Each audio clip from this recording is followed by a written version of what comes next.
وَإِذَا رَآكَ الَّذِينَ كَفَرُوا إِن يَتَّخِذُونَكَ إِلَّا هُزُوًا أَهَذَا الَّذِي يَذْكُرُ آلِهَتَكُمْ وَهُمْ بِذِكْرِ الرَّحْمَنِ هُمْ كَافِرُونَ۔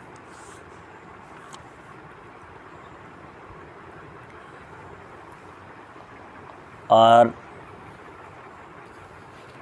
وہ لوگ جنہوں نے کفر کیا، وَإِذَا رَآكَ، جب وہ آپ کو دیکھتے ہیں کافر لوگ، إِن يَتَّخِذُونَكَ إِلَّا هُزُوًا، نہیں آپ کے ساتھ کسی قسم کا وہ لگاؤ رکھتے مگر مذاق کا۔ جب نبی صلی اللہ علیہ وسلم کو یہ مشرک کافر جو آپ کے عزیز بھی تھے، بعض ان میں سے رشتہ دار تھے، قبیلے کے تھے، خاندان کے تھے، حضرت رسول اللہ صلی اللہ علیہ وسلم کو جب دیکھتے تو آپ کا مذاق اڑاتے۔ ہزوا، اتخاذ یتخذ جہاں آ جائے اس کا مطلب یہ ہوتا ہے کہ اس کا وہ ہمیشہ سے ارتکاب کرتے اور اس پہ اصرار کرتے اور اسے باقاعدہ ایک مقصد کے تحت کرتے، ایک منہج کے تحت کرتے۔ اتخاذ ہم کہتے ہیں اتخاذ بالکتاب والسنہ، باقاعدہ کسی مقصد کے تحت قرآن اور سنت کو تھامنا، پکڑنا، انسلاق رکھنا۔ اسی طرح یہ باقاعدہ ایک پلان کے تحت، ایک مقصد کے تحت اور ایک ذمہ داری سمجھتے ہوئے، یہ نہیں کہ ایسے ہی وہ سمجھتے تھے کہ ہم یہ کوئی فضول کام کر رہے ہیں، نبی صلی اللہ علیہ وسلم سے مذاق کر کے یہ کوئی فضول کام نہیں ہم کر رہے ہیں، ہم کو بہت بڑی ذمہ داری سر انجام دے رہے ہیں۔ اور بعض دفعہ یہ ہوتا ہے کہ ہمارے ہاں بھی یہ جملے چلتے ہیں۔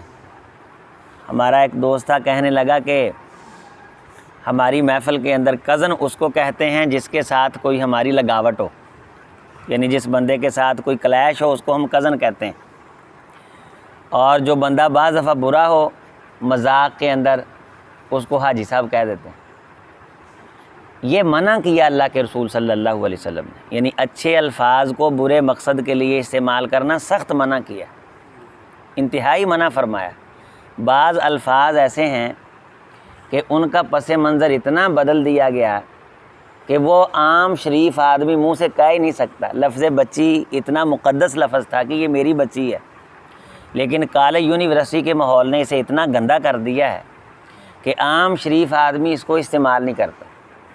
بہت ساری اصطلاحات ہیں جن کے مقاصد جو ہیں وہ پلید کر دیے گئے۔ مثلا آپ دیکھیں گے رستے میں گزرتے ہوئے کھمبوں کے اوپر لکھا ہوگا ڈینگی کے خلاف جہاد۔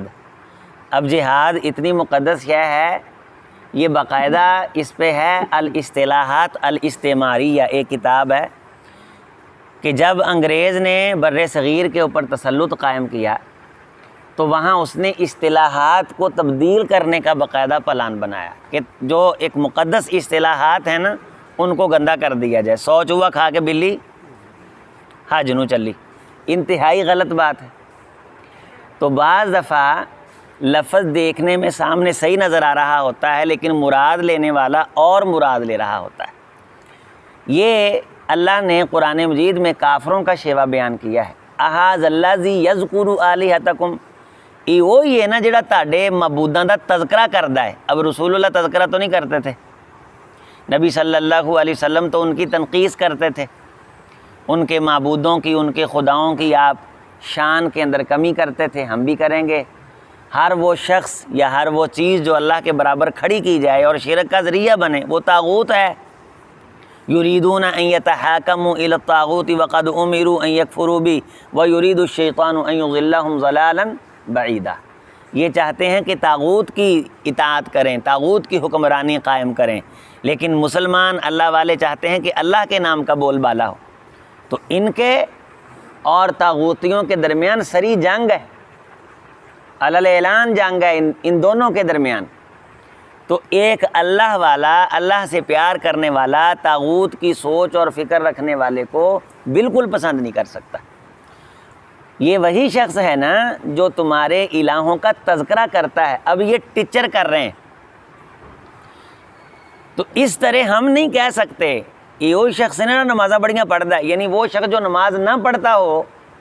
اس کو اس طرح نہیں ہم کہہ سکتے ٹیچر کے انداز میں، یہ ماشاءاللہ بڑی نمازاں پڑھتا ہے، تہجد بھی پڑھتا ہے، یہ بھی کرتا ہے، وہ بھی کرتا ہے۔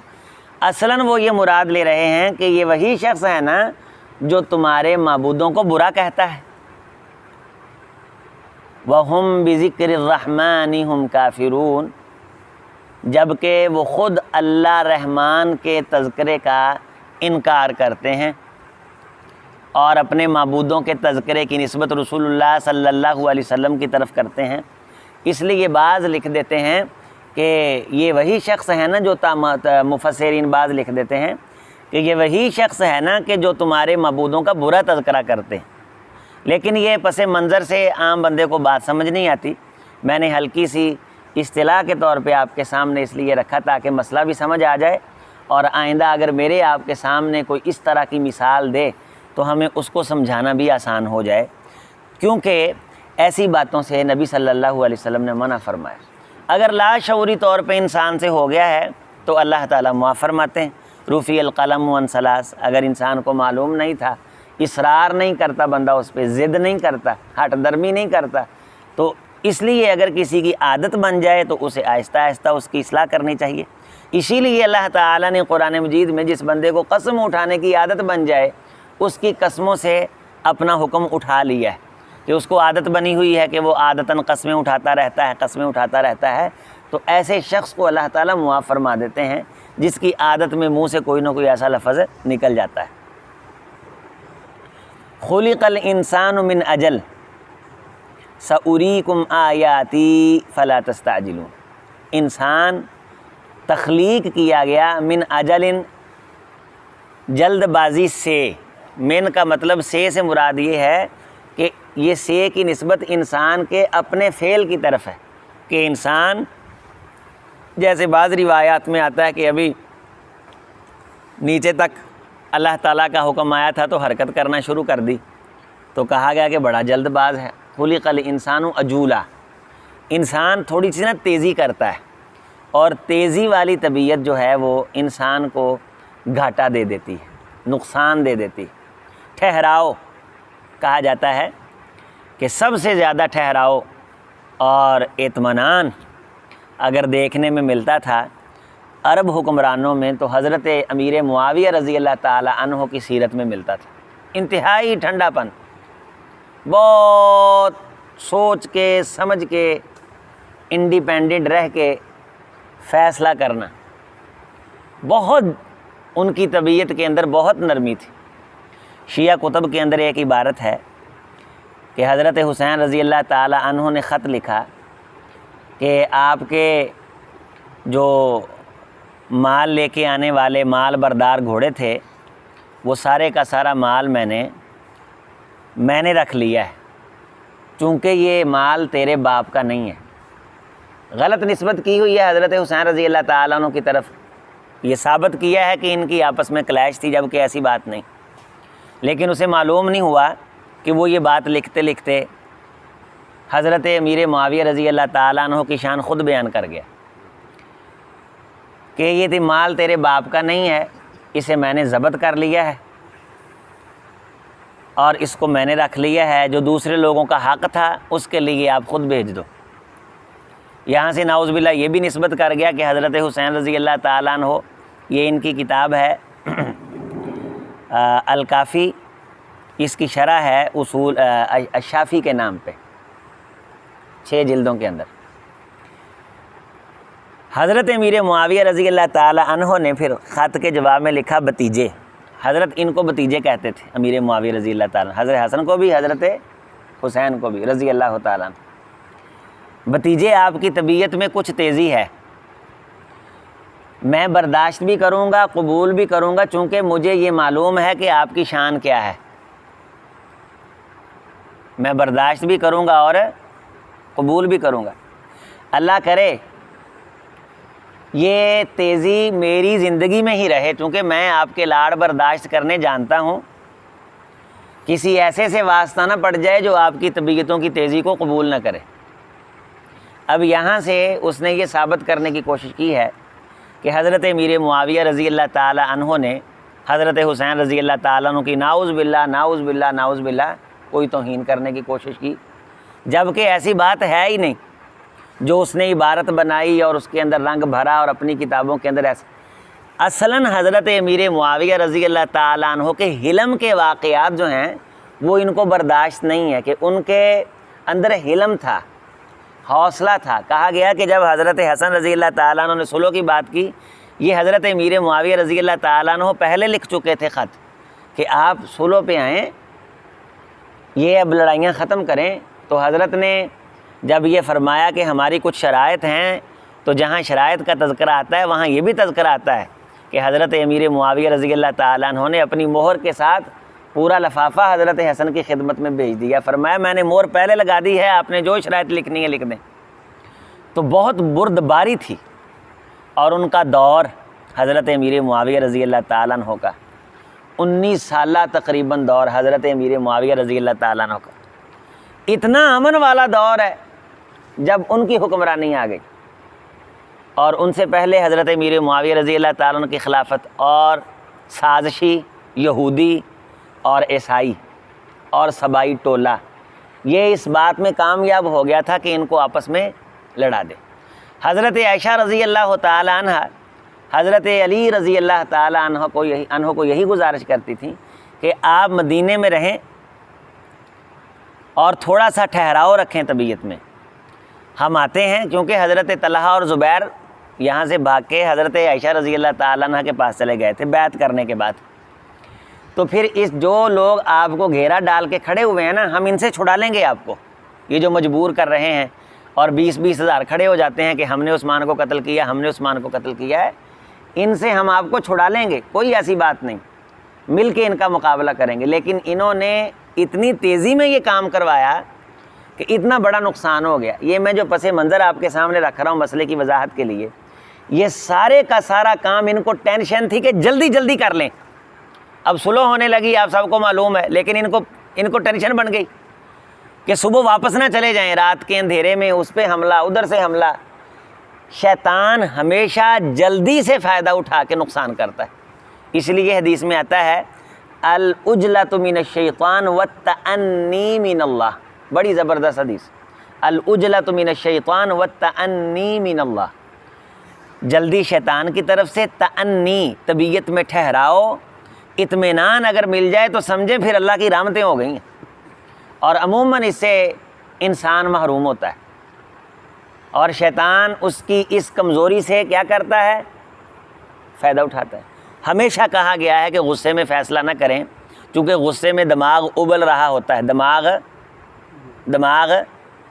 ابل رہا ہوتا ہے، اور جب پانی ابل رہا ہو تو پیندہ نظر نہیں آتا، حقیقت نظر نہیں آتی، دماغ ابل رہا ہو تو مسئلے کی حقیقت نظر نہیں آتی۔ اسی غصے کی بنیاد پہ انسان رشتہ توڑ بیٹھتا ہے، بیوی کے بارے طلاق کا لفظ بول بیٹھتا ہے، اللہ تعالیٰ کی ذات کے بارے بھی کوئی ایسا جملہ کر دیتا، اور اگر تھوڑی دیر کے لیے ٹھہر جائے، خاموش ہو جائے، اٹھ جائے، ذکر کر لے، استغفار کر لے، تو اللہ تعالیٰ اپنے ذکر کی برکت سے اس سے فیصلہ غلط ہونے ہی نہیں دیتے۔ اب یہ جلدی کرتے ہیں، تیز بازی کرتے ہیں کہ اچھا نشانیاں لے کے لے آ پھر تو عذاب،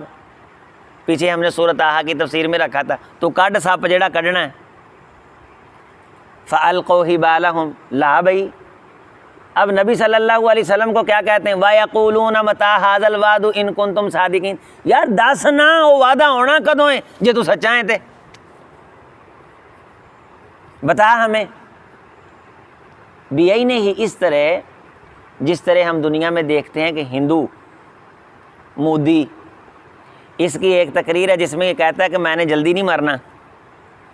میں مسلمانوں کے لیے عذاب ہوں، خاص طور پہ پاکستان کے لیے، ان کو دنیا میں نے تنہا کرنا ہے، میں نے یہ کر دینا، میں نے وہ کر دینا۔ اب اس کی یہ تصور میں بات نہیں کہ کچھ دن ایسے آنے والے بھی ہیں کہ وہاں نام و نشان بھی نہیں ہوگا۔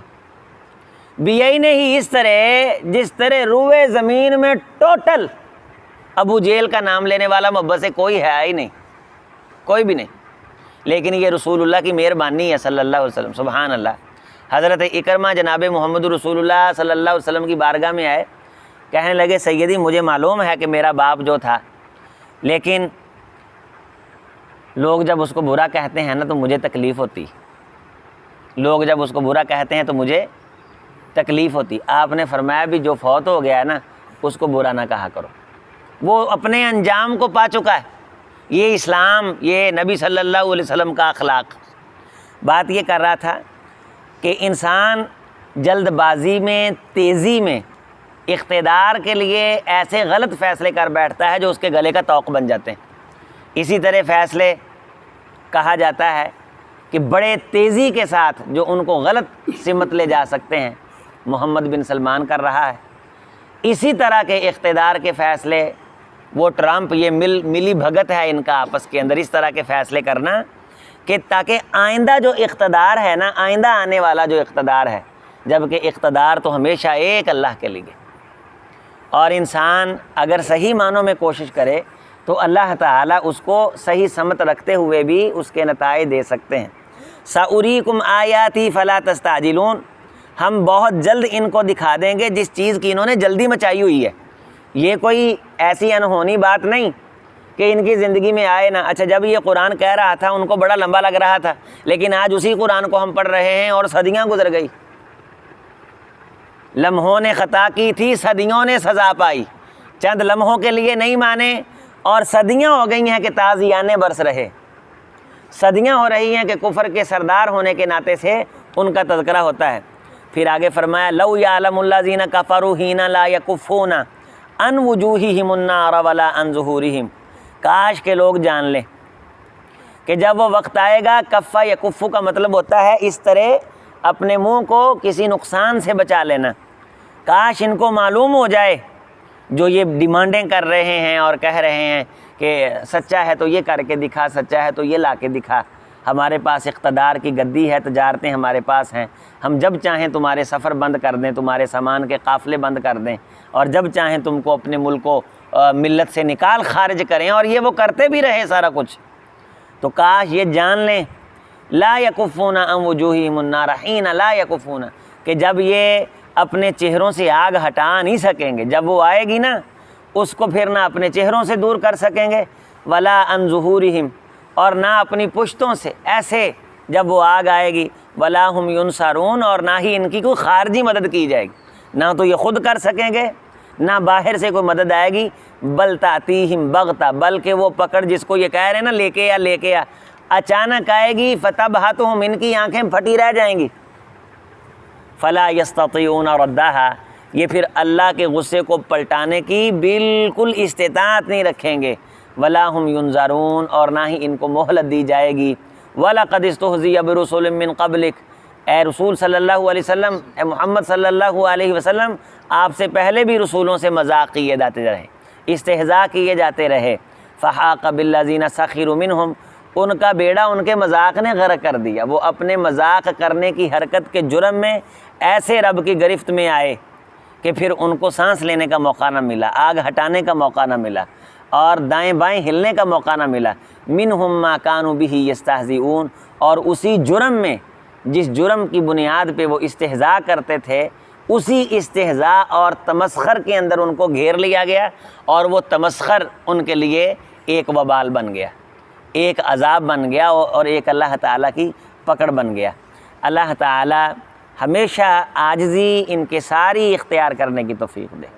ہمیشہ عاجزی ان کے ساری اختیار کرنے کی توفیق دے۔ اور انسان چونکہ بھول جاتا ہے، نہ چاہتے ہوئے بھی کوئی تکبرانہ بول منہ سے نکل جاتا ہے، اور اللہ کے رسول صلی اللہ علیہ وسلم نے فرمایا یہ سب سے برا بول ہے متکبرانہ بول جو انسان کے منہ سے نکل جائے۔ انسان کو اگر احساس ہو جائے تو فوری طور پہ اللہ تعالیٰ سے معافی مانگنی چاہیے، عاجزی کا اظہار کرنا چاہیے، اللہ تعالیٰ کے سامنے ہمیشہ جھک کے رہنا چاہیے۔ ایسا بندہ اللہ کو بڑا پسند ہے، اور اس کو اللہ تعالیٰ عزتیں عطا کرتے ہیں۔ اللہ تعالیٰ ہمیں اپنی اولاد کے لیے اصلاح کرنے والا بنائے، اور ہماری اولاد کو اللہ ہمارے لیے صدقہ جاریہ بنائے۔ والسلام ورحمۃ اللہ وبرکاتہ۔